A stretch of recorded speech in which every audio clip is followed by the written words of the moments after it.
Jujutsu Kaisen में अब आगे क्या होने वाला है, बिकॉज शिबुया आर्क के एंड में हमने देखा था कि यूता की एंट्री होती है और वो सीधा जाके हायर अप से मिलता है और हायर अप्स उसको काफी प्रेज करते हैं, लेकिन यूता सीधा उनके मुंह पे कह देता है कि ये ढोंग करना बंद कर दो, बिकॉज उसे पता है उन्होंने उसे यहाँ पे क्यों बुलाया है और वो उस काम के लिए रेडी भी है, बिकॉज वो खुद यूजी को एग्जीक्यूट करना चाहता है क्योंकि यूजी ने यूता के फ्रेंड को इंजर किया था। एंड इसके बाद ये सीन यहीं पे कट हो जाता है और हमें यूजी दिखाया जाता है जो कि अकेला दौड़ रहा होता है। एंड इसी के साथ जुजुत्सु काइसन सीजन 2 पार्ट 2 खत्म हो जाता है। लेकिन इसे देखने के बाद तुम्हारे मन में भी ये क्वेश्चन आया होगा कि अब इससे आगे क्या होने वाला है, क्या यूता सच में यूजी को मार देगा या फिर यूजी बच जाएगा, और अगर बच जाएगा तो उसे कौन बचाने वाला है, because Utah second strongest sorcerer है आफ्टर गोजो, और यहाँ पर मैं गोजो के बाद सेकंड स्ट्रॉन्गेस्ट की बात कर रहा हूँ। तो इतने पावरफुल सोर्सर को अब कौन खत्म करेगा, बिकॉज गोजो सील हो चुका है और नानामी की डेथ हो चुकी है। तो क्या सुकुना आकर यूजी को बचाने वाला है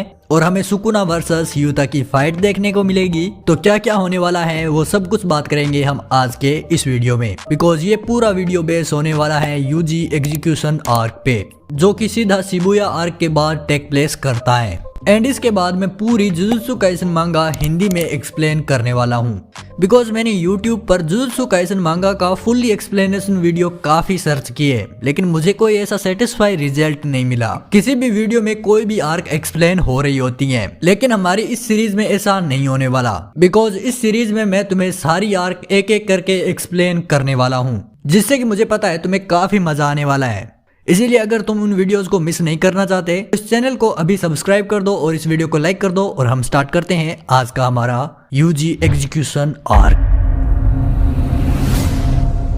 तो इस आर्क की स्टार्ट यूता को यूजी का ऑफिशियल एग्जीक्यूशनर बनाने से होती है, और हमें यह भी पता चलता है कि प्रिंसिपल को हायर अप्स ने मरवा दिया है। ओह भाई, मैं स्पॉइलर नहीं देना चाहता, लेकिन तुम खुद इमेजिन कर सकते हो कि इसके बाद गोजो हायर अप्स के साथ क्या करने वाला है। लेकिन हायर अप्स ने इससे भी टैकल करने के लिए एक नया ही रूल ऐड कर दिया है कि जो भी गोजो को अनसील करेगा उसे क्रिमिनल समझा जाएगा और पूरी जुजुत्सु सोसाइटी उसके अगेंस्ट हो जाएगी। इसीलिए कोई भी सोर्सर अब गोजो को अनसील नहीं कर सकता, बिकॉज हम सभी जानते हैं कि जब तक गोजो था तब तक हायर अप सिर्फ नाम के ही हायर अप्स थे, चलती तो सिर्फ गोजो सातुरो की ही थी। एनीवे, यूता को यूजी का फाइनल एग्जीक्यूशनर डिसाइड करने के बाद हमें जेनिन क्लैन का सीन दिखाया जाता है, जहाँ पे नोया, जो कि अभी जेनिन क्लैन का न्यू हेड बनने वाला था, लेकिन तभी जेनिन क्लैन के प्रीवियस हेड की फाइनल विल को पढ़ा जाता है, जिसमें कि उसने अपनी डेथ के बाद नोया को नेक्स्ट जेनिन क्लैन का हेड बनाने के लिए चुन लिया था। पर नोया बहुत खुश होता है, लेकिन इसके बाद जेनिन क्लैन के प्रीवियस हेड ने लिखा था कि अगर किसी भी हालात में गोजो सातुरो को कुछ भी हो जाता है या फिर गोजो सातुरो की डेथ हो जाती है, तो जेनिन क्लैन का न्यू हेड होगा none other than Megumi Fushiguro. तो अब तुम सभी देख ही सकते हो कि गोजो सातुरो के होने से या ना होने से ही सभी मेजर क्लैन्स के डिसीजन चेंज हो जाते थे। अब तुम मुझे बता सकते हो कि जेनिन क्लैन के प्रीवियस हेड ने ये फैसला क्यों लिया था। लेकिन इसके बाद नोया हमें काफी गुस्से में दिखाया जाता है, बिकॉज उसका मानना था कि मेगुमी जेनिन क्लैन का हेड बनने के लायक नहीं है, इसीलिए वो मेगुमी को खत्म करने के लिए चला जाता है। लेकिन पहले वो यूजी को खत्म करने का सोचता है ताकि मेगुमी को थोड़ा और सफर करवाया जा सके। तो तुम देख रहे हो कितनी इविल स्कीमें चल रही है यहाँ पे। एंड अब हमें फाइनली यूजी को दिखाया जाता है, जो कि कुछ सीढ़ियों पे बैठा होता है और सोच रहा होता है, लेकिन तभी उसके पास चोसो आता है और उसकी इंजरीज के बारे में पूछता है, जिस पर यूजी रिप्लाई करता है कि उसकी इंजरी ठीक है थैंक्स टू सुकुना।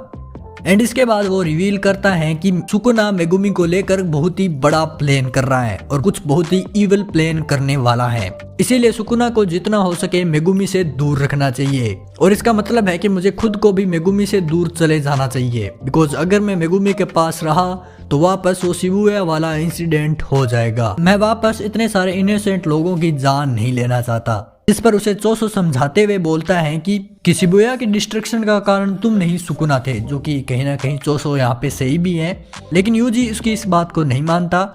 लेकिन तभी वहां पर एंट्री होती है नोया की, जो कि यूजी से मेगुमी के बारे में पूछता है और यूजी को वार्न करता है कि अब गोजो सील हो चुका है तो हायर अप्स अब यूजी को एग्जीक्यूट करने वाले हैं। लेकिन यूजी नोया को बीच में ही काटते हुए कहता है कि तुम्हें मेगुमी से क्या काम है। पर नोया बड़े ही आराम से रिप्लाई करता है कि मैं मेगुमी को मारने वाला हूँ। इस पर यूजी और चोसो फाइटिंग पोजीशन में आ जाते हैं, लेकिन तभी नोया अचानक उन दोनों के बीच में आ जाता है, जिससे कि वो दोनों काफी सरप्राइज हो जाते हैं और वो दोनों कुछ सोच पाते उससे पहले ही नोया उन पे अटैक कर देता है, जिसे कि चोसो तो ब्लॉक कर लेता है, लेकिन वो अटैक यूजी को हिट कर जाता है।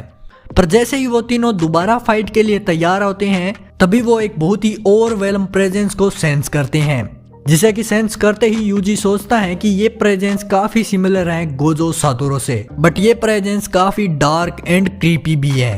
एंड तभी एंट्री होती है the one and only Yuta Okkotsu की, जिसे देखते ही नोया समझ जाता है कि ये यूजी का एग्जीक्यूशनर है। इसीलिए वो यूता को पहले ही क्लियर कर देता है कि वो इन दोनों की साइड में नहीं है, उसका इन दोनों से कोई लेना देना नहीं है। और इतना कहते ही यूजी और चोसो भी समझ जाते हैं कि ये बंदा यूजी को एग्जीक्यूट करने आया है, और तभी यूता उन्हें अप्रोच करता है, लेकिन सडनली यूजी वहां से भागने लगता है ताकि वो यूता को अपने साथ कहीं और ले जाए। और यूजी का ये प्लान काम भी करता है, बिकॉज अब यूता यूजी का पीछा करने लगता है, लेकिन तभी चोसो यूता पे अटैक कर देता है। पर चोसो यहाँ पर नोया को भूल रहा होता है, बिकॉज चोसो के यूता पे अटैक करते ही नोया भी चोसो पे अटैक कर देता है। एंड इससे चोसो अब एक बार फिर सीरियस मोड में आ जाता है, बट यूता अभी भी यूजी का पीछा कर रहा होता है, जिससे बचने के लिए यूजी यूता की ओर एक कार को थ्रो कर देता है, लेकिन यूता अपनी कर्स एनर्जी की मदद से उसे वापस यूजी की ओर फेंक देता है और उसका एग्जिट ब्लॉक कर देता है। एंड यूजी क्लियरली यूता की ओवरफ्लो होती हुई कर्स एनर्जी को देख सकता था। एंड तभी यूजी यूता से कहता है कि तुम्हारी कर्स एनर्जी गोजो सातोरो के इक्वल है। इस पर यूता रिप्लाई करता है कि भले ही मेरे पास अनलिमिटेड अमाउंट में कर्स एनर्जी हो, लेकिन एक टाइम के लिए मैं भी कर्स एनर्जी से रन आउट हो सकता हूँ, लेकिन गोजो सातोरो कभी भी कर्स एनर्जी से रन आउट नहीं होने वाला, बिकॉज उसके पास 6 आइज है, जिससे कि उसका कर्स एनर्जी लॉस्ट लगभग 0 हो जाता है। और यहाँ पर अब इस पॉइंट तक यूजी को भी पता चल चुका होता है कि ये यूता अकोत्सा है, जो कि एक स्पेशल ग्रेड सोर्सर है जस्ट लाइक गोजो सातोरो, तो मुझे इससे बच के रहना होगा। एंड तभी यूता यूजी पर अपनी कटाना से अटैक करता है, जिससे कि यूजी बाल बाल बचता है, लेकिन यूता बार बार यूजी पर अपनी कटाना से अटैक कर रहा होता है, और यूजी अपने मन में सोचता है कि मुझे अब इस कटाना का कुछ करना हो। इसीलिए यूजी एक कार में से जंप करते हुए यूता के सामने आ जाता है, लेकिन इस बार यूजी के पास एक चाकू था, और एक बार फिर यूजी वर्सेस यूता की फाइट स्टार्ट हो जाती है। लेकिन एक कटाना के सामने नाइफ क्या ही कर सकता था, और यूजी का नाइफ टूट जाता है एंड इसी के साथ टमिक को चीरते हुए नीचे लग जाती है, जिसे कि यूजी अपने पैर से तोड़ देता है, जो कि देखकर तुम्हें इतनी इंसेन बात नहीं लग रही होगी। जरा तुम खुद सोच के देखो, यूता एक स्पेशल ग्रेड सोर्सर है, तो एक स्पेशल ग्रेड सोर्सर का वेपन कितना डेडली होगा। I mean, उसकी कुछ एनर्जी तो उस वेपन में भी होगी, लेकिन यूजी ने उसे बड़े ही आराम से तोड़ दिया।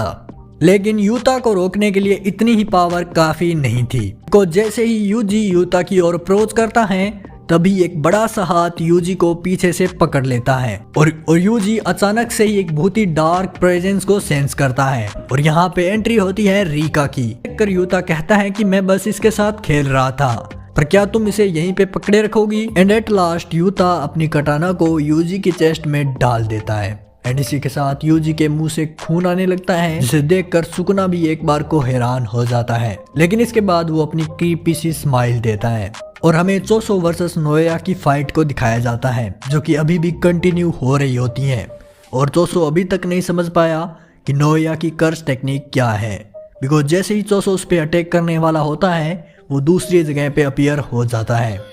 और चोसो पे बार बार डैमेज दे रहा होता है, जिससे कि चोसो का काफी ब्लड लूज कर गया। एंड इसके बाद नोया चोसो को कहता है कि भले ही तुम्हारी ब्लड मैनिपुलेशन कितनी ही पावरफुल और डेडली हो, लेकिन अगर एक बार तुम बहुत ज्यादा ब्लड लूज कर जाओ तो तुम्हारी डेथ होना निश्चित है। पर कहीं ना कहीं नोया भी अपने मन में सोच रहा होता है कि इसका इतना सारा ब्लड लूज होने के बाद भी ये जिंदा कैसे है, कि तभी चोसो अपने उस सारे ब्लड को कंट्रोल करके नोया पे अटैक करता है, और ये सिमिलर सा अटैक उसने यूजी पे भी किया था, जिससे कि यूजी को काफी डैमेज हुआ था, लेकिन इस अटैक का नोया पे कुछ ज्यादा फर्क नहीं पड़ता। पर दूसरी ओर चोसो की हालत काफी खराब हो चुकी होती है, एंड फाइनली नोया उसे जैसे ही खत्म करने जा रहा होता है, तभी वहां पर यूता की एंट्री होती है, जिसके पास अब यूजी होता है एंड एंडोया को अपनी रिवर्सल कर्स टेक्निक की मदद से हील करता है और उसे कहता है अब तुम हायर अप से जाके कह देना कि यूजी का काम तमाम हो चुका है। और इतना कहकर वो यूजी को अपने साथ ले जाता है। एंड इसी के साथ आज के इस वीडियो को यहीं पे खत्म करते हैं। अब आगे यूजी के साथ क्या होने वाला है ये हम डिस्कस करेंगे नेक्स्ट वीडियो में। तब तक के लिए तुम इस वीडियो को चेकआउट कर सकते हो।